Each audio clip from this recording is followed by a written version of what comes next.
আমি ডক্টর অনিন্দ সরকার, তোমাদের স্কুল ঘরে biology faculty.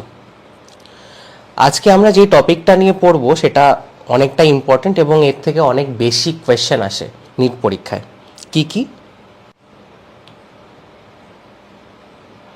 Number 1, mechanism of respiration. আর সেকেন্ড,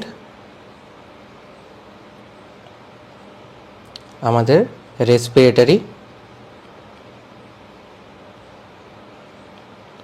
ভলিউম অ্যান্ড ক্যাপাসিটিস।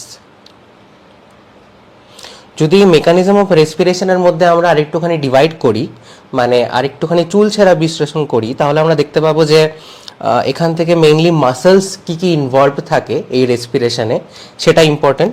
সুতরাং মাসেলস অফ রেসপিরেশন